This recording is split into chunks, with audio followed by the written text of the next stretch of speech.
Subscribe करें और bell दबाएं ताकि कोई खबर रह न जाए।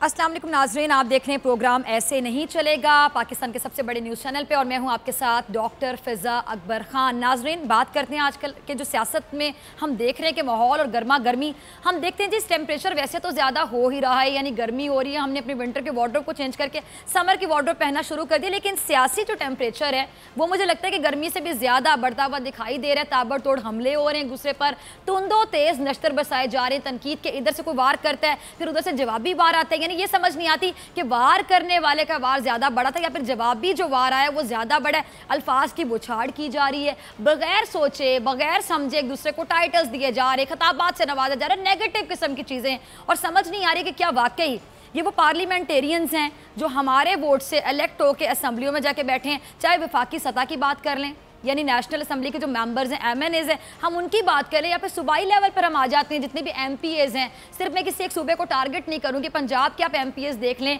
आप सिंध के MPAs देख लें, बाकी सूबों का मैं जिक्र नहीं करूँगी। दो बड़े सूबे हैं, पंजाब एक बड़ा सूबा है और पंजाब में किसकी गवर्नमेंट होती है वो विफाकी गवर्नमेंट को भी डिसाइड करती है कि वफाक में गवर्नमेंट किसकी होगी, और अगर पंजाब में आपकी गवर्नमेंट नहीं होगी तो डेफिनेटली विफाक में आप कितना कॉम्प्रोमाइज़ करेंगे, कि तमाम चीज़ें हिस्ट्री आपको बताती हैं। अब मेरा सवाल ये है कि आए दिन हम देखते हैं कि कौमी असम्बली के इजलास होते हैं, प्रेस कॉन्फ्रेंसेस होती है, कोई भी बड़ा leader including prime minister of Pakistan जब वो जलसे से खिताब करता है, उनके सामने माइक आता है, वो प्रेस कॉन्फ्रेंस करते हैं, किसी भी वे में वो कम्युनिकेट करते हैं अवाम के साथ, यानी अपने घर बैठे वोटर के साथ कम्युनिकेट करें।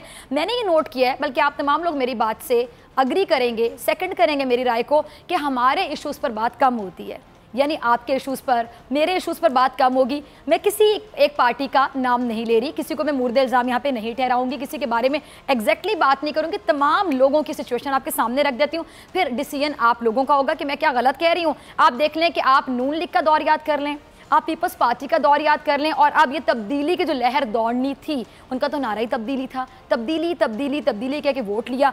PTI की गवर्नमेंट अब है, आप देख लीजिए, 3 बड़ी पार्टियां, ठीक है। इसके अलावा कुछ ऐसे लोग भी हैं जिनको वहाँ पे असम्बली में बैठने के लिए कुर्सी नहीं मिली, इवन ऑपोजिशन करने के लिए स्टूल तक नहीं मिला। आपको पता है कि मैं किसका जिक्र कर रही हूँ, मौलाना फजलुर रहमान साहब। इस तरह के बेशुमार जितने भी सियासी करैक्टर्स हैं, खा वो बहुत मेन करैक्टर्स हैं, मेन स्ट्रीम पर रहेंगे, अभी वो एक्स्ट्रा का रोल, जैसा फिल्म में एक एक्स्ट्रा का किरदार कोई अदा कर रहा होता है और वो चाह रहा होता है किसी तरह वो मेन स्ट्रीम पर आ जाए, तो उसके अंदर एक खलबली मची होती है। मौलाना फजलुर रहमान साहब की कैफियत इस टाइम पे उस तरह की है कि वो मेन स्ट्रीम में आने के लिए कहते हैं ना कि बुखलाहट का शिकार हो गए, उतावले हुए चले जा रहे हैं कि किसी तरह मैं मेन स्ट्रीम पर आ जाऊँ। लेकिन मौलाना साहब अभी आपका रोल फिलहाल एक्स्ट्रा का दिखाई देता है ना, जो रोल है आप वहीं पर बैठे रहें, या फिर आप कोशिश करते, काविश करते, आपने खुद अपने आप को यहाँ तक पहुँचाया कि वोटर्स आपसे नाराज़ थे, नाला थे कि आपको वोट ही नहीं मिले, आप आगे आ ही नहीं सके। खैर, मैं बात की तरफ आना चाहूँगी। हम ये देख रहे हैं कि तमाम लोग, खा वो मेन स्ट्रीम के रोल हों, खा वो हीरो का किरदार अदा कर रहे हैं, खा वो विलन का किरदार अदा कर रहे हैं, और खा ये जो फिल्म एक थिएटर ही लगा हुआ है ना, देखने की फिल्म है, एक थिएटर है जो सियासी थिएटर, इसको हम नाम देंगे, और बड़ा अच्छा ही मंजन बेच रहे होते हैं। यकीन जानिए कि अगर आप लोग एंटरटेन होना चाहते हैं तो आजकल लोग क्या करते हैं कि वो स्टेज ड्रामे नहीं देखते, वो कहते हैं हमारे पॉलिटिशियंस हैं ना, इनकी गुफ्तगू सुन लेते हैं, हम टॉक शोज देखेंगे, इनके क्लिप्स चलेंगे, पता चलेगा। बड़ी एंटरटेनमेंट का ये आपको माहौल फराहम कर रहे हैं सियासतदान। आई डोंट नो कहाँ लेके जा रहे हैं मुल्क को, ये कहाँ लेकर जा रहे हैं। और हम देखते हैं कि खा कोई हीरो का किरदार अदा कर रहा हो इस सियासी थिएटर के स्टेज पर, खा कोई विलन का किरदार अदा करो या फिर कोई एक्स्ट्रा का किरदार अदा करो। जैसे कि मैंने वजाहत भी कर दी कि मेरी नज़र में एक्स्ट्रा का किरदार इस टाइम पे कौन अदा करे, तमाम लोगों के सामने बस माइक लगने की देर होती है, फिर आप देख लें कि ऐसे ही बोलना शुरू करते हैं और ऐसे सामने वाले को कहते हैं ना नंगा करके रख देते हैं कि जिस तरह यही तमाम चीज़ों में, खा वो बोलने की ताकत हो, खा वो नॉलेज हो, खा वो आपकी जहनी कैफियत हो, तमाम चीज़ों में हमें ये दिखाई देने लगता है कि शायद जो बंदा खड़ा होकर अभी खिताब कर रहा है ये परफेक्ट है, ये 100 में से 100 है, 100 में से 100 भी नहीं, 100 में से 101 है शायद, लेकिन जिसके बारे में बातें कर रहा है शायद वही सबसे बुरा और सबसे बड़ा निकम्मा किरदार है हमारी सियासत का। यानी अपने आप को हम नहीं देखते जब हम तनकीद करने पर आते हैं। और मैं यहाँ पे कहूँगी कि हर इंसान नाज़रीन अपनी ज़बान के पीछे छुपा होता है। अगर आप किसी को जानना चाहते हैं उसको बोलने का मौका दें, और अगर आप इंटेलिजेंट हैं तो आप उसकी बातों से अंदाज़ा लगा सकते हैं कि इंसान किस सोच का मालिक है, ये किस तरह की गुफ्तगू कर रहा है। अच्छा, गलतियों की मैं बात कर रही थी, गलतियाँ सब लोगों से होती हैं। ज़ातियात पर अटैक करना, आपको क्या लगता है कि क्या ये बहुत ही जस्टिफाइड तरीका है? जब आप बात कर रहे हैं कौमी असम्बली में, आप बात करें ना, आप कानून साजी करें, लेजिस्लेशन करें, आवाम के लिए बात करें, आवाम के लिए सोचें, आवाम के लिए आइडिया सोचें, डिस्कस करें। वहाँ पे भी आप लोगों की आपस की लड़ाइयाँ ख़त्म नहीं होती। फयाजुल हसन चौहान साहब है, क्यों हटाया गया था उनको? पंजाब के इन्फॉर्मेशन मिनिस्टर थे, इसीलिए ना कि बहुत ज़्यादा बोलना शुरू कर देते थे, फिर मज़हब के हवाले से भी कुछ इस तरह की बातें उन्होंने कर दी, इंतशार फैला देते थे कि हटाना पड़ा। और वो बड़ा वाइज डिसीजन था, that was a very wise decision जो लिया गया सिटिंग गवर्नमेंट की जानिब, जिस पर उनको सैल्यूट पेश करना बनता है। फवाद चौधरी साहब हैं, उनसे मिनिस्ट्री छीन ली गई, उनको साइंस एंड टेक्नोलॉजी का वजीर बना दिया गया। क्यों? उसकी भी कोई रीज़न थी। इससे पहले नून लीग के दौर में भी बेशुमार लोग ऐसे थे, जैसे कि मुझे नाम याद आता है तलाल चौधरी साहब, दानियाल अजीज़ साहब, और वो जो गवर्नर सिंध रह चुके हैं सैयद उमर साहब के भाई मोहम्मद जुबैर साहब। इन तीन ने टोला बनाया होता था। ये तीनों क्या करते थे कि अपने ताहयात कायद को डिफेंड करने के लिए ये आ जाते थे, माइक लगे तो इस टोले में एक खातून भी शामिल थी, मरियम औरंगजेब साहिबा। ये आते थे, ये गुफ्तगू करते थे। कई बार तो ऐसे तहजीब की धज्जियाँ उड़ा दी जाती थी, ऐसे ऐसे अल्फाज का इस्तेमाल किया जाता था कि जो घर में बैठी फैमिलीज़ हैं उनको चैनल चेंज करना पड़ता था कि किस किस्म की गुफ्तगू शुरू कर दी गई है। जिस तरह एक ज़माने में कोई याद होगा स्टेज ड्रामों को बड़ा टारगेट किया जाता था, टैलेंटेड आर्टिस्ट वहाँ पर थे, लेकिन टारगेट किस बात पे किया जाता था, तनकीद किस बात पे की जाती थी कि वहाँ पर जो फहाशी अल्फाज में डायलॉग्स में बोली जाती है, फिर डांस पे लोग बहुत तनकीद करते थे। खैर मैं सिर्फ डायलॉग्स की बात करूँगी, डांस की बात नहीं करना चाह रही इस टाइम पे, कि वहाँ पर डायलॉग्स ऐसे होते थे, वहाँ पे अल्फाज का इस्तेमाल इस तरह किया जाता था कि घर में बैठ के आप अपनी फैमिलीज़ के साथ, उन बच्चों के साथ जो ग्रोइंग फेज़ में हैं, जो बड़े हो रहे हैं, आप उनको नहीं देख सकते थे। लिहाजा तहजीब के दायरे को जब भी आप क्रॉस करते हैं तो डजंट मैटर कि वो कोई स्टेज ड्रामा है, वो कोई मूवी है, या वो वैसे टीवी पे आने वाला कोई ड्रामा है जो माशरे की अक्कासी करता है, या फिर आजकल का हमारा सियासी थिएटर है। आप तमाम लोग जब बात करेंगे, आप लोग पब्लिक फिगर्स हैं, आपको लोग आइडियलाइज करते हैं, आपके अल्फाज से लोग सीखते हैं, आपको जब लोग देखते हैं, जब आप टीवी पर आते हैं, लोग आपसे सीखते हैं। हमारा जो पहला क्लिप है कुरतुलैन, ज़रा रेडी कीजिएगा क्लिप, नाजरीन को वो पहले क्लिप दिखाते हैं कि जी आजकल ज़बान ज़द आम है जी, एक इशू है और बहुत से लोग तनकीद कर रहे हैं जी कि प्राइम मिनिस्टर ऑफ पाकिस्तान ने ये स्लिप ऑफ टंग कह दें या जानबूझ के, जिसको हम कहते हैं तंज करना फिक्रे के साथ, या एक लाइटर नोट पे बात करना, किसी भी तरह से कान पकड़ लें। कान मैं कैसे पकड़ूंगी, ये क्लिप देखने के बाद पकड़ के दिखाते हैं। क्लिप चलाइएगा।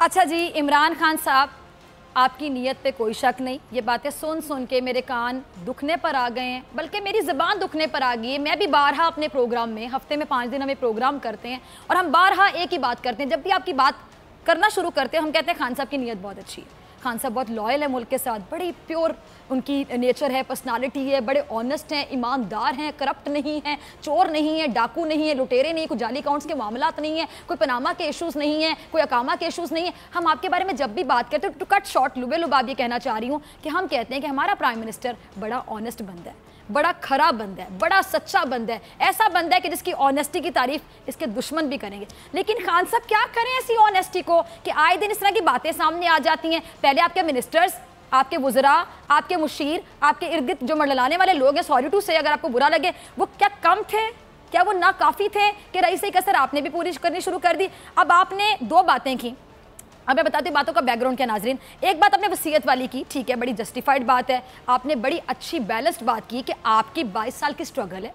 1992 में नाजरीन वर्ल्ड कप जीता गया, इमरान खान साहब को आज तक क्रेडिट जाता है, उनको बूम मिला उनके करियर का। और ठीक 4 साल के बाद 96 में, यकीनन 4 साल हुए, 4 साल के बाद 96 में उन्होंने सियासत में कदम रख दिया। लोगों ने मशवरा दिया होगा कि भाई आप तो सियासतदान बन सकते हैं। 96 से ऑनवर्ड इस बंदे की स्ट्रगल है, नो डाउट। फिर आपको याद होगा सबसे बड़ा जलसा जो पंजाब में किया गया था, if I am not wrong, 30 अक्टूबर या 31 अक्टूबर की तारीख थी, अगर मैं गलत नहीं हूँ तो माजरत चाहती हूँ, 30 या 31 अक्टूबर की तारीख थी और 2011 सन था, यानी आज से 8 साल पहले इन्होंने जो पंजाब का दिल है शहर लाहौर, वहाँ पर आके जब जलसा किया था, जब इन्होंने अब्दुल हफीज़ शेख साहब पे बड़ी तनकीद भी की थी, जिनको अब ये उनको डायरेक्ट तनकीद इस तरह की थी कि इन्होंने मईशत की पॉलिसीज़ को रगड़ा था। और मईशत की पॉलिसीज़ को जब रगड़ते हैं, आप मईशत पर तनकीद करते हैं, तो आप इनडायरेक्टली या डायरेक्टली उस टाइम के फाइनेंस मिनिस्टर को हदफ तनकीद बना रहे होते हैं, नाम लेकर या नाम लिए बगैर। उस टाइम पर अगर आपको मईशत बुरी लग रही थी, उस टाइम में वज़ीर ख़जाना कौन थे? वही अब्दुल हफीज़ शेख साहब, जिनकी आज आपको ज़रूरत पड़ेगी बतौर वज़ीर ख़जाना। अब इस बात तो ताने पड़ेंगे ना खान साहब, फिर ताने थोड़े सुनने भी पड़ेंगे, ज़ाहिरी बात है, कुछ हमने भी अपनी भी गलतियाँ में माननी चाहिए। अच्छा जी, आपने वसीयत वाली बात बहुत अच्छी की कि आपकी अपनी स्ट्रगल थी, आपने 22 साल स्ट्रगल की, उसके बाद आप सामने आए, आपको पहले रिफ्यूज़ किया गया, वोट नहीं मिलते थे, वोटर्स ने आपको हर्ट किया या आप पे ट्रस्ट नहीं किया, एक अदम एतमाद की फ़ज़ा थी। लेकिन बहरहाल आहिस्ता आहिस्ता आप पर एतमाद किया गया। KPK की गवर्नमेंट जब आपने संभाली, जब आपको वहाँ पर गवर्नमेंट मिली, तो आपने सूबे में ऐसा परफॉर्म किया कि आपकी परफॉर्मेंस की वजह से तमाम जो वोटर्स हैं उनका दिल आपने जीता और वोटर्स ने कहा कि इस बार हम इनको विफाकी सतह पे भी हम देखना चाहते हैं और आपको इतने वोट मिले कि आप बतौर वज़ीर आज़म पाकिस्तान आ चुके हैं। लेकिन आने के बाद क्या आप अपनी 22 साल स्ट्रगल ज़ाया करना चाहेंगे? इस तरह की लूज बॉल्स करवा के आप तो मंजे हुए खिलाड़ी हैं, आप तो वर्ल्ड कप जीते हुए खिलाड़ी हैं और आपने तो उस जमाने में वर्ल्ड कप जीता था जब मेरे ख्याल से पाकिस्तान बने हुए इतना टाइम नहीं हुआ था। अब उस टाइम को भी आप देखें, इतने साल हो चुके हैं, फिर आपकी स्ट्रगल अब तो आपको मजीद मंझा हुआ हो जाना चाहिए ना। इस तरह की गलतियां खान साहब हम आपसे एक्सपेक्ट नहीं करते। सॉरी टू से, वसीयत वाली बात आपने बिल्कुल ठीक की कि आपको बेनज़ीर भुट्टो की वसीयत ने, जिस तरह जरदारी साहब को पार्टी का चेयरमैन बना दिया, फिर उन्होंने अपने बेटे को चेयरमैन बना के खुद वो को चेयरमैन रह गए, लेकिन आपके पीछे स्ट्रगल थी, आपके पीछे कोई आपको धक्का देने वाला नहीं था, आपको कोई सपोर्ट करने वाला नहीं था। आपने खुद कहते ना कि हमने खाक छानी, हमने बहुत ज़्यादा स्ट्रगल की और हम स्ट्रगल कर करके आगे आए, नो डाउट इन इट। लेकिन उस साहिबा वाली बात आपने कही, ये आपको जेब नहीं देती। अब आई डोंट नो आप इसको स्लिप ऑफ टंग कहेंगे, स्लिप ऑफ टंग भी, क्योंकि जब हम बहुत बड़ी पोस्ट पर होते हैं, लाइक जब मैं यहाँ बैठ के प्रोग्राम कर रही हूँ, नो डाउट बात इज़्ज़ु मंतशा बात ज़िल्लु मंतशा, अल्लाह ताला के हाथ में हमारी इज्जत होती है, लेकिन हमें एक एक लफ्ज़ का इंतखाब बड़ा सोच समझ कर करना पड़ता है। अब मैं एक एंकर हूँ, लेकिन आप मुल्क के वज़ीर आज़म हैं, अगर मैं गलती करूँगी लोग मेरी गलती नहीं छोड़ेंगे। सोशल मीडिया का दौर है, लोग एक पॉइंट पकड़ लेते हैं, फिर आप वजाहतें करते रह जाते हैं, अरे मैंने इस सेंस में नहीं की थी, मैंने उस सेंस में नहीं की थी।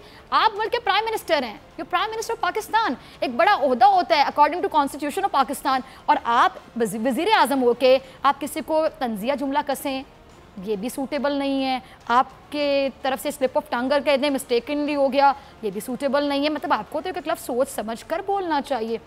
आज बहुत से लोग ऐसी बातें कर रहे हैं, तो आप चिट वाली बातें करते हैं, फिर चिट पकड़ लेना सही नहीं है कि चिट पकड़ने के बाद हम स्लिप ऑफ टंग वाली सिचुएशन में तो दाखिल नहीं होते। बहरहाल मैं आपकी इस बात पे तारीफ करती हूँ कि आप चिट नहीं पकड़ते। इंटेलिजेंट वज़ीर आज़म है जो देखे बगैर, स्क्रिप्ट के बगैर काम करते हैं, फिलबदी बोलते हैं, और सलाहियत भी हर बंदे में नहीं होती कि फिलबदी बोलते चले जाएँ, आप खामोश ना हो सके या आपको क्रेडिट जाता है, आपको बहुत ज़्यादा क्रेडिट मिलता है इस बात का। लेकिन खान साहब, साहिबा वाली बात बहुत ही अनजस्टिफाइड थी, और इसका बैकग्राउंड आपको बताती हूँ। जब बार बार बिलावल साहब आप सिलेक्टेड वज़ीर आज़म, सिलेक्टेड वज़ीर आज़म, सिलेक्टेड वज़ीर आज़म कहेंगे, तो फिर वहाँ से भी तो रिएक्शन आएगा ना। नो डाउट मैं उस रिएक्शन को डिफेंड नहीं कर रही, मैंने इतना लंबा जो भाषण दिया, लेक्चर दिया, जो बात की, मैं उस सिलेक्टेड टर्म को भी डिफेंड नहीं करूंगी। जो आप करते हैं वो भी ज्यादती करते हैं। आप एक elected prime minister of Pakistan के साथ जिसकी इतनी ज़्यादा स्ट्रगल है, लेकिन आगे से जब इस तरह की बातें आप अपोजिशन को कहते हैं, खान साहब आपके मुंह से निकल गया, या फिर आपने आई डोंट नो क्यों कह दिया, जोश खिताबत में कह दिया, वो भी सही नहीं है। ना ये सही है ना वो सही है, ना हम पीपल्स पार्टी से लेके खाते हैं ना हम PTI से लेके खाते हैं। बिल्कुल बैलेंस्ड बात करेंगे। तो जहाँ पे आपको इस्लाह की ज़रूरत है बतौर गवर्नमेंट, क्योंकि गवर्नमेंट की ज़्यादा रिस्पॉन्सिबिलिटी होती है, गवर्नमेंट की ज़्यादा जिम्मेदारी होती है, और जहाँ पे ऑपोजिशन को अपनी ज़बान को ताले लगाने की ज़रूरत है, कंट्रोल करने की ज़रूरत है, जब आप लोग आपे से बाहर हो जाते हैं तो ये बिल्कुल ही अनबियरेबल है, और ये बिल्कुल टॉलरेंस से बाहर की बात है। ये ऐसे नहीं चलेगा। अगर आप पाकिस्तान का इमेज बेहतर करना चाहते हैं तो प्लीज़ अभी से आप लोग कंट्रोल करें और आप पाकिस्तान की बेहतरी के लिए सोचें। अच्छा जी, स्लिप ऑफ टंग होता क्या है? हो जाता है ना, अक्सर हो जाता है, और फिर उसमें नीयत ख़राब नहीं होती है। कुछ लोगों से स्लिप ऑफ टंग हुआ, क्या हुआ इसी साहिबा वाले पॉइंट पे ज़रा कुरतलन वो क्लिप भी चलाइएगा। अब बिलावल साहब आपने देखा इस क्लिप में अपने को खुद कह रहे हैं मैं करूँगी, मैं करूँगा नहीं मैं करूँगी, वो खुद कह रहे हैं, ठीक है। उसके बाद उनके अब्बा जी कह रहे हैं बिलावल होगी, बिलावल होगा नहीं कह रहे। खुर्शीद शाह साहब, निसार खोड़ा साहब, इतने सीनियर और सीजन पॉलिटिशियंस इनके अपनी पार्टी के ना, तीर वालों के हैं, वो कह रहे हैं जी बिलावल भुट्टो साहिबा, और कोई कह रहा है मोहतरमा बिलावल भुट्टो साहिबा। तो ये स्लिप ऑफ टंग कह लें या आई डोंट नो कि आपके दिमाग में ऐसा क्या चल रहा होता है कि आप इस तरह की बातें करते हैं। फिर आप लोग सीजनड हैं, आप लोग बहुत सीनियर हैं, आप लोगों ने बाल सफ़ेद के, अभी भी अगर आपकी प्रैक्टिस ना हो कि आपने क्या बात करनी क्या नहीं, मुझे समझ नहीं आती कि आप जेंडर कैसे चेंज कर देते हैं। आई मीन मैं कितनी भी अपने होशो आवाज़ से बाहर हूँ, आप मेरे एक्सप्रेशन से अंदाजा रखें मैं क्या कहना चाह रही हूँ। मुझे समझ भी नहीं कि मैं इस बात का इजहार कैसे करूँ कि मैं आपसे कहना क्या चाह रही हूँ। मैं आपको सिर्फ इस तरह समझाऊंगी कि मैं कितनी भी, मेरी नींद नहीं पूरी हुई, मैक्सिमम ये होता है हमारी नींद नहीं पूरी हुई तो हम बिल्कुल बहकी बहकी बातें करना शुरू कर देते हैं। फिर भी उसका एक हल होता है, कॉफ़ी का कप मंगवा के पी लें या चाय पी लें, निकोटीन आपके अंदर चली जाए, कैफीन चली जाए आपके अंदर, थियोब्रोमिन, थियोफाइलिन, कि आप एक्टिव हो जाते हैं, आप बात करने के काबिल हो जाते हैं, आपकी आंखें खुल जाती हैं। लेकिन इवन दैन मेरे सामने एक बंदा बैठा है, उसको साहिबा नहीं कह सकती। मेरे सामने एक खातून बैठी है, मैं उसको साहब नहीं कहूँगी। ये तो अंडरस्टूड सी बात है ना। आई डोंट नो कि आप लोगों के दिमाग में क्या चल रहा होता है। खैर इस टॉपिक को हम यहीं पर रखेंगे। प्लीज़ आप लोग बहुत सीरियस और बड़ी सीनियर पोस्टों पे बैठे हुए हैं, आप लोग ज़रा सोचा करें बात करने से पहले। अब बिलावल अगर ये भी इशू की बात है तो फिर इन तमाम लोगों को मतलब आपके फादर के समेत जरदारी साहब के समेत, अपनी वारिस समेत आप इन तमाम लोगों को भी नोटिस भेज सकते हैं। हद तक इज्जत के कि स्लिप ऑफ टंग भी कैसे हुआ, क्योंकि स्लिप ऑफ टंग ही हुआ होगा यकीनी तौर पे आपके अपने पार्टी वाले लोग ऐसी गलती नहीं करेंगे। तो फिर यहाँ पे हम बात को ख़त्म करते हैं, मसले के हल की तरफ जाना चाहिए कि अगर इमरान खान साहब की वो बात आपको बुरी लगी तो फिर आपको इन तमाम लोगों की भी वही बात बुरी लगनी चाहिए, क्योंकि गलती तो एक ही की ना, उन्होंने भी इन्होंने भी। चूंकि ये आपकी पार्टी से ताल्लुक़ रखते हैं तो आपको लगता है कि इनकी स्लिप ऑफ टंग हुआ होगा, और वो चूंकि ऑपोजिशन में रहे हैं और अभी भी ज़ाहिर बात है आप उनकी ऑपोजिशन में बैठे हुए हैं, तो आपके वो सियासी मुखालिफिन हैं, तो आपको लगा कि उन्होंने जानबूझकर जुमला कसा या आपको तंज किया। तो सिचुएशन को यहाँ पे बैलेंस करने का यही हल है कि अब या फिर आप उनको भी यही समझें कि उनसे भी स्लिप ऑफ टंग हो गया, या फिर इनका भी समझें कि इन्होंने भी उसी नीयत से बात की होगी, आपके अपने पार्टी के लोगों ने, आपके अंकल्स ने, आंटीज़ ने, जिस तरह इमरान खान साहब ने बात की होगी। अच्छा जी, अगला क्लिप आपको दिखाते हैं। सिंध असम्बली में राजा अजहर साहब हैं, उन्होंने भी कल, मैं I am really sorry to say, अगर राजा अजहर साहब देख रहे हैं, बदतमीज़ी की इंतहा कर दी। ये बदतमीज़ी का लफ्ज़ मैं बड़ा सोच समझ कर यूज़ कर रही हूँ, क्योंकि उन्होंने जो कहा, नाज़रीन जब आप भी सुनेंगे तो आप कहेंगे कि फ़िज़ा ने शायद बड़ा हाथ हल्का रख के बदतमीज़ का वर्ड बोला और कुछ नहीं बोला। ये क्लिप मुलाहिज़ा कीजिए। अब आप देख लें कि ये मेरे कान तो नहीं बज रहे थे ना, ये डिफेक्टेड का वर्ड बोल रहे हैं, और डिफेक्टेड जितनी अंग्रेज़ी मुझे आती है या जितना मैं इनको समझ पाई हूँ, ये क्या कहना चाह रहे थे, मेरे ख्याल से मुझे नेशनल टीवी पे बैठ के ये बात दोहराने की ज़रूरत नहीं है।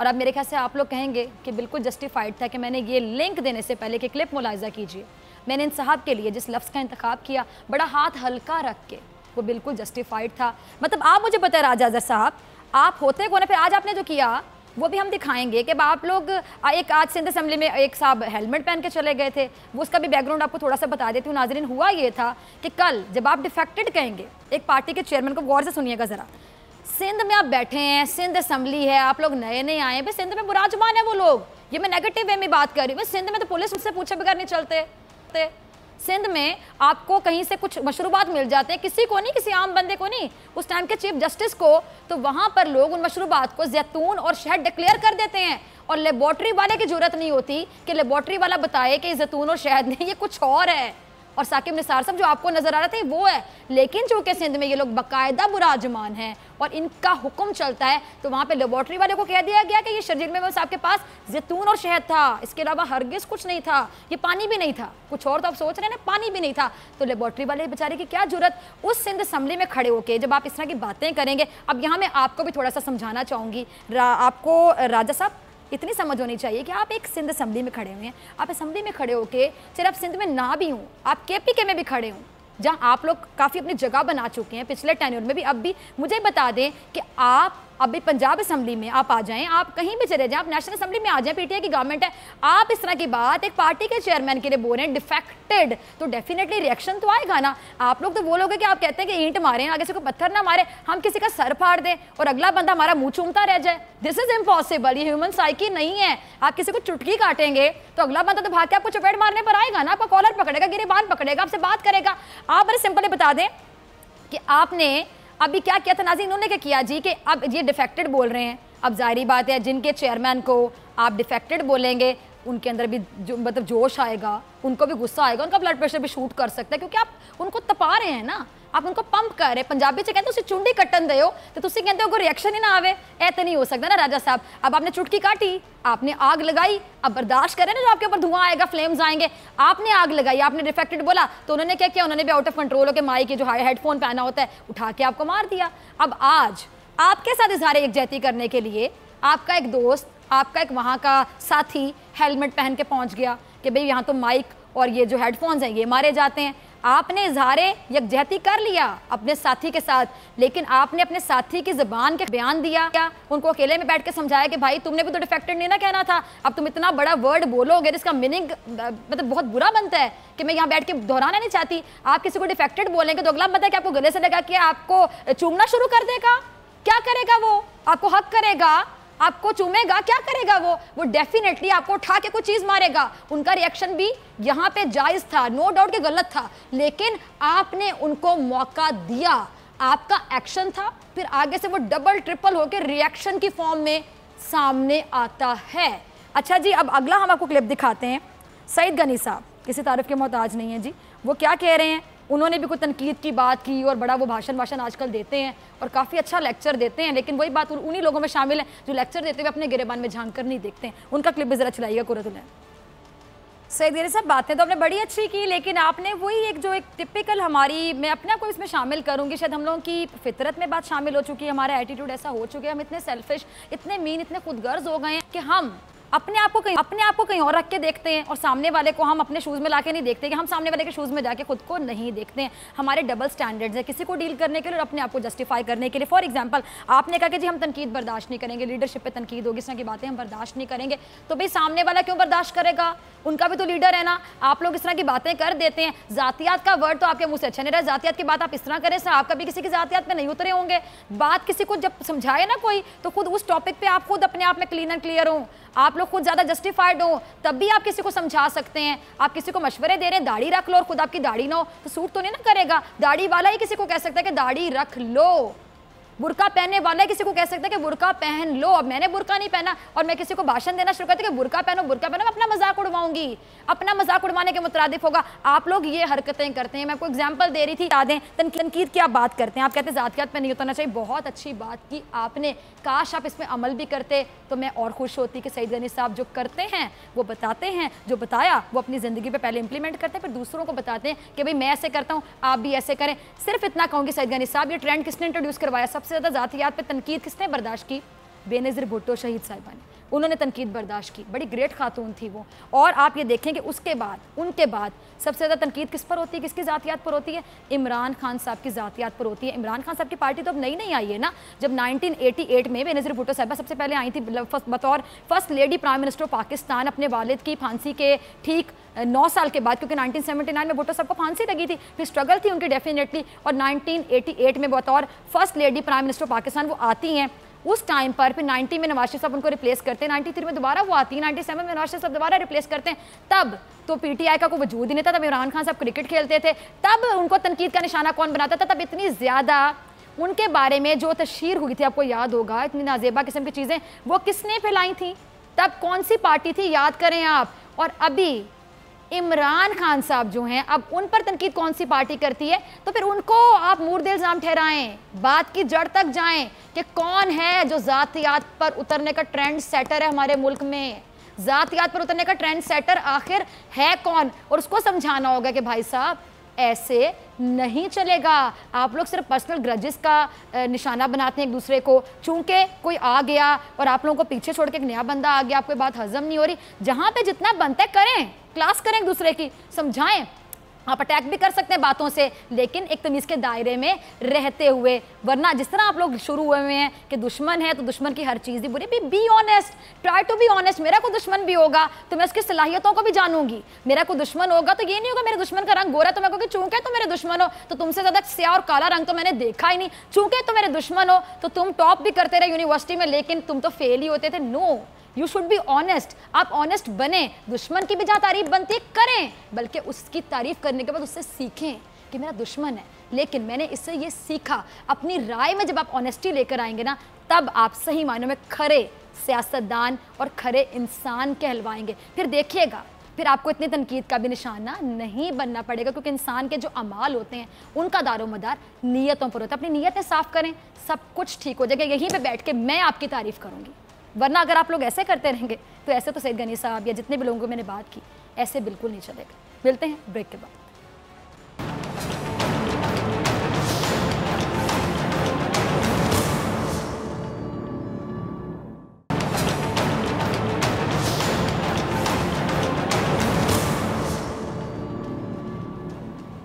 वेलकम बैक नाज़रीन, आप देख रहे हैं ऐसे नहीं चलेगा। मैं हूं आपके साथ डॉक्टर फ़िज़ा अकबर खान। ब्रेक से पहले हम बात कर रहे थे हमारी सियासी शख्सियात की, बड़ी शख्सियात, ऐसी ऐसी शख्सियात जो कि इलेक्ट होके चली जाती हैं असम्बलियों तक, खा वो नेशनल असम्बली हो, खा वो अगर हम सैनेटर्स की भी बात करें सेनेट में चले जाएँ या फिर हमारी प्रोविंशियल असम्बलीज़ हो, लेकिन वहाँ जाके करते क्या काम है? आवाम के लिए जाते हैं, आवाम इलेक्ट करती है बेचारी गरीब आवाम के, ये हमारे लिए बात करेगा, इसको दे देते हैं वोट, ये बात करेगा, ये हमारा मसला हल करेगा। लेकिन वो आवाम बेचारी तकती रह जाती है आप लोगों के चेहरों को, आवाम बेचारी इंतजार करती रह जाती है। इंतजार करते करते आपका टेन्योर गुजर जाता है, फिर अगला बंदा आता है, आपको रिप्लेस करता है, पुराने पे तनकीद कर करके अपना टेन्योर अच्छे तरीके से गुजार देते हैं। 5 साल बहुत होते हैं, 60 महीने आप लोग गुजार देते हैं पिछलों पे तनकीद करते करते। बड़े सियाने नहीं वैसे आप लोग कि आप लोग आते फिर क्यों हैं? आते हुए फिर आप बताया करें कि शुरू के 3 साल हमने पिछलों का रोना बंद नहीं करना, शुरू के 3 साल हमारे मैंडेट में कोई चीज़ शामिल नहीं होगी, हमारी प्लानिंग में कोई चीज़ शामिल नहीं होगी। ये जो हम आपको बता रहे हैं, नारे लगा रहे हैं, मैंडेट आपको दिखा रहे हैं अपनी पार्टी का, हमने कुछ नहीं करना। 3 साल तो हम पिछलों के बारे में बात करेंगे ना, कि जो पिछला वजीर खजाना था वो खजाना खाली करके चला गया, जो पिछला वजीर तालीम था उसने तालीम के लिए कुछ किया ही नहीं, पिछले वालों ने सेहत के मैदान में कुछ किया ही नहीं, पिछला वजीर दाखिला तो था ही नहीं, पिछला जो वजीर खारिजा था वो था ही नहीं, ये कलमदान खाली था, अगर कोई था तो वो ये करके चला गया, ब्ला ब्ला ब्ला ब्ला ब्ला। और आप मुझे बताएं कि ये कैसी सिचुएशन है कि आप लोग टाइम पास करते हैं, फिर अगले 2 साल मिनाज़म जरा गौर से सुनिएगा, अगले 2 साल पहले तो पिछलों को रोते रहते हैं ना, पिछलों को मुर्दे इल्जाम ठहराते हैं कि पीछे वाला नलायक सी, मैं तो बड़ा चंगा, लेकिन पीछे वाले ने मुझे इस जोगा छोड़ा ही नहीं कि मैं कुछ करके जाऊं। पंजाबी से कहते हैं इस जोगा मैंने छड़िया ही नहीं। लेकिन अगले 2 साल क्या करते हैं, फिर अवाम कहते चले 3 साल तो गुजर गए, अब अगले 2 साल शायद हमारी सुनी जाए, अगले 2 साल अपने अगले इलेक्शन की तैयारी शुरू कर देते हैं। ऐसे करते हैं ना, अवाम बिल्कुल अग्री करिए मेरी बातों से। फिर क्या करते हैं कि बड़े बड़े जलसे, जलसों से खिताब, और छोटी छोटी अवाम की जो तादाद वहाँ पे आएगी उसको जमे गफ़ीर बता रहे होते हैं कि मेरे जलसे में जमे गफ़ीर थे, तुम्हारा जलसा जलसा नहीं था, जलसी था। कौन से लोग हैं आप, क्या बातें करते हैं आप? पाकिस्तान से थोड़ी सी भी मोहब्बत है? मेरा नहीं ख्याल के है। अगर हो तो आप अपना वतीरा चेंज कर लें। कब करेंगे चेंज? मैं तमाम सियासी जमातों से मुखातिब हूँ, कब करेंगे आप लोग खुद को चेंज? ज़िंदगी एक बार मिलती है।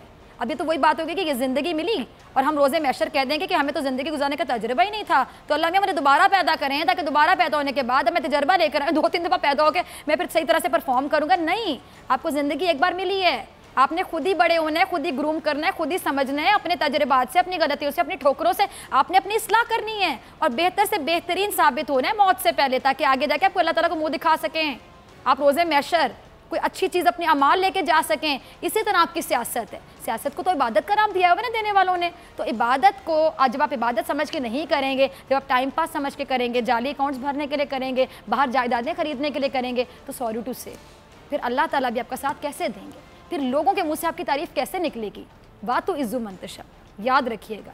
अच्छा जी, अब मैं आपको दिखाने जा रही हूँ कि बिलावल साहब, उन्होंने शेख रशीद साहब के बारे में कुछ गुफ्तगू की थी ब्रेक से पहले। चूँकि बिलावल साहब मैंने आपको बड़ा डिफेंड किया, ये जो साहिबा वाली बात जो भी करते हैं आपकी पार्टी से कोई करे, गलती से करे, स्लिप ऑफ टंग हो जाए, या हमारे प्राइम मिनिस्टर भी करें, तो मैंने प्राइम मिनिस्टर की भी आंखों में आंखें डाल के, बहुत लोग टीवी देख रहे होते हैं, पहुंच जाती हैं चीज़ें, ये कहा कि ये गलत है, ये अनजस्टिफाइड है, कहीं पे भी यहाँ पे हम उनकी साइड नहीं ले सकते, बिल्कुल गलत बात है और ये बिल्कुल ही एथिक्स की, मॉरल वैल्यूज़ की धज्जियाँ उड़ाने के मुताबिक है। लेकिन बिलावल साहब, ये आदत तो आप में भी पाई जाती है ना, आप भी तो बड़ों का एहतराम नहीं करते। अगर यकीन नहीं आ रहा बिलावल साहब को या उनके चाहने वालों को जो मेरी बातें सुन के बड़े गुस्से में आ रहे हैं इस टाइम पे कि बिलावल के बारे में बात क्यों कर रही हैं, तो ज़रा क्लिप मुलाहिजा कीजिएगा और दिल पे हाथ रख के डिसाइड कीजिएगा, फैसला कीजिएगा कि कई बार जिससे आप मोहब्बत करते हैं वो भी गलत साबित हो सकता है। और इतने ऑनेस्ट बने अपनी राय में, जैसे कि मैंने ब्रेक से पहले कहा, कुरतुलैन बिलावल भुट्टो का वो क्लिप चलाइएगा जिसमें वो शेख रशीद जो उम्र में भी उनसे बड़े हैं, तजुर्बे में भी बड़े हैं, उनके बारे में क्या कह रहे हैं।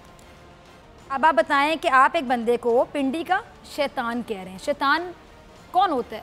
शैतान का लफ्ज़ क्या किसी की तारीफ़ के लिए इस्तेमाल हो सकता है? और सिंपल सी बात है, जो आपसे बड़ा है, उम्र में बड़ा है, आप उसके लिए शैतान का वर्ड यूज़ करें, इट्स नॉट एक्सेप्टेबल, बिल्कुल भी एक्सेप्टेबल नहीं है। और बिलावल साहब फिर आप आगे कह रहे हैं कि मुझे गटर वाटर के बारे में पूछ लें, मतलब ये किस तरह की एग्जाम्पल है जो आप दे रहे हैं?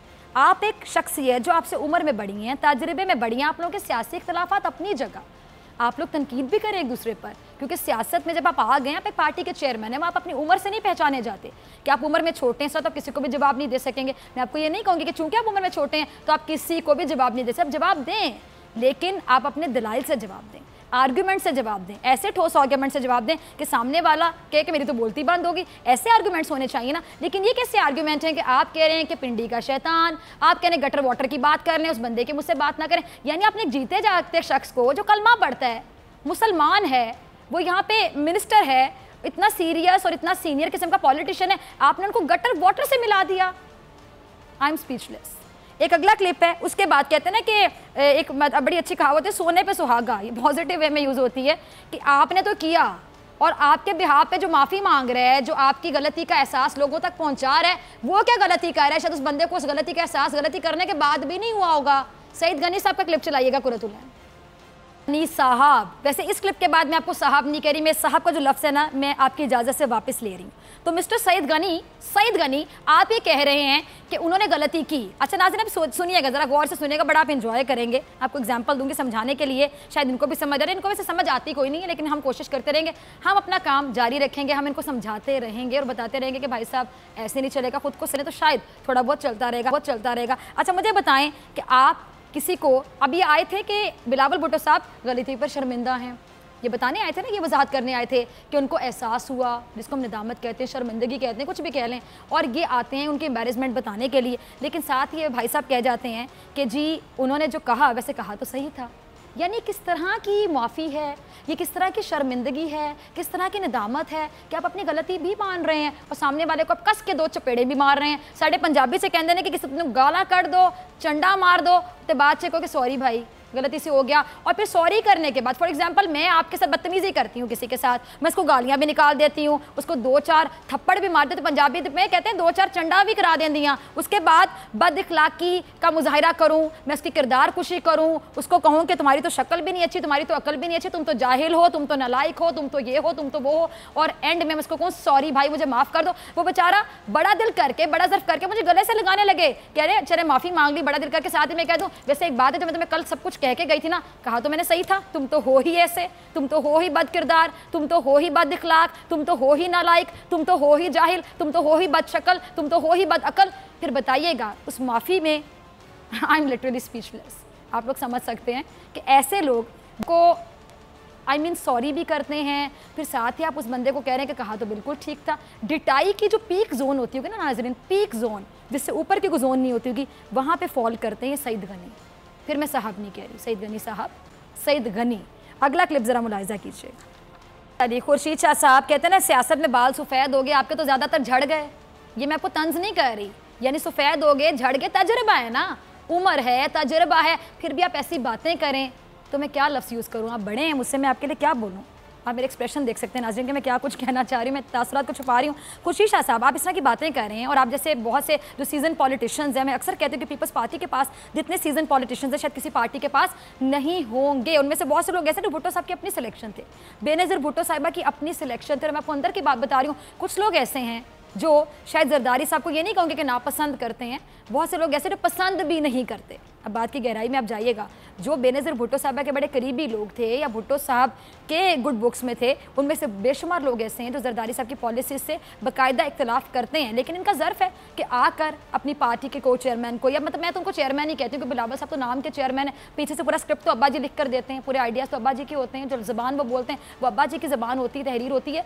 बात सिंपल सी ये कि वो लोग पसंद नहीं करते कुछ पॉलिसीज़ को, लेकिन वो खामोश हैं अपने ज़र्फ की वजह से। खुर्शीद साहब आप मुझे बताइएगा कि आप लोन की बातें कर रहे हैं, कर्जा लिया गया, लोन लिया गया, पहली बात है कि IMF से तो शराइत हैं जो अभी तो तक लिया ही नहीं गया, उसके बाद जो दोस्त ममालिक से हमें मिला पैसा, आप उसको क्या लगता है कि क्या वो आप उसको लोन समझ रहे हैं, कर्ज समझ रहे हैं? उसकी भी खैर डिटेल सामने आनी चाहिए जो कि नहीं शेयर की गई थी और बारहा तनकीद भी की गई थी। मुझे बता दीजिएगा कि यहाँ तक पहुँचाया किसने? क्या PTI वाले जो है वो पागल हैं कि वो लोन लेने चले जाते हैं? क्या वो लोन लेके तमाम जो मिनिस्टर्स उन्होंने अपने अपने महल ले लिए, अपने अपने प्लॉट्स ले लिए 2-2 कनाल के, क्या है वहाँ पे घर की कंस्ट्रक्शन स्टार्ट हो गई, अपनी अपनी बड़े बड़े पहियों वाली उन्होंने लैंड क्रूजर्स के लेटेस्ट मॉडल्स निकलवा लिए हैं? क्या करें वो लोन लेके, क्या कर रहे हैं वो कर्जा लेके? डेफिनेटली कर्जा ले रहे क्योंकि आप लोगों ने कर्जा इतना ले लिया कि उसको कर्जे को उतारना है ना, मुल्क नहीं चल रहा तो वो क्या करें? अपने आप को दिवालिया हम डिक्लेयर कर दें ताकि कोई भी हमारे साथ कोई बिजनेस करे ही ना, तो फिर क्या करें? ये इन्फ्लेशन जो रेट है वो इतनी पीक पे चला जाए, महंगाई इतनी ज्यादा हो जाए कि वाकई सही मायनों में आवाम की चीखें निकल जाए। आप लोग क्या चाहते हैं कि बेड़ा गर्क करके आप लोग चले गए और अब अगले बंदे पे आपने डायरेक्ट फायरिंग स्टार्ट कर दी है कि भाई तुम ही गलत हो, तुम्हारी वजह से सब कुछ हो रहा है। दिस इज अनजस्टिफाइड, ये बहुत गलत बात है और कोई पढ़ा लिखा शख्स इस तरह की बात करते हुए 10 बार सोचे। अगला क्लिप जरा मुलाहिजा कीजिए। यहाँ पे तो असद उमर साहब ने खुद ही बड़ा अच्छा जवाब दे दिया कि असद उमर साहब आपकी सिर्फ एक गलती थी जो मुझे नज़र आती है। एक तो गलती है कि आपने पहले बहुत बड़े सब्ज बाग दिखा दिया, आपने इतने ज़बानी जमा कर जिसको कहते हैं कि इतने बड़े बड़े दावे कर दिए जो बाद में प्रैक्टिकली साबित नहीं हो सके, आपको जाना पड़ा। दूसरी आपकी गलती है कि IMF के पास जाने में इतनी देर क्यों कर दी असद उमर साहब कि आपको ही घर जाना पड़ गया, और अब मत समझो हमने भुला दिया। और अब आज की आखिरी बात मैं करना चाहूँगी। बड़ा प्यारा कलाम मुझे याद आ गया, उसके अल्फाज याद आ गए, कुन फयाकुन। क्या कहते हैं जी, लिखने वाले ने क्या खूब लिखा और जो उसने उसको गाया, पढ़ के सुनाया, उसने तो मेरे ख्याल से कमाल कर दिया और इंसाफ कर दिया लिखने वाले के साथ।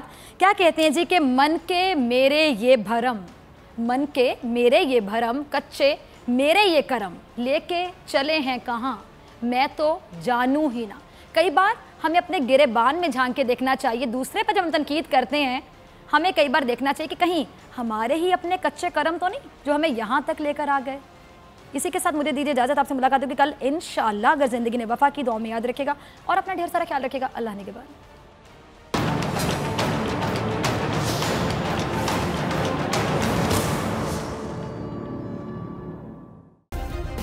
सब्सक्राइब करें और बेल दबाएं ताकि कोई खबर रह न जाए।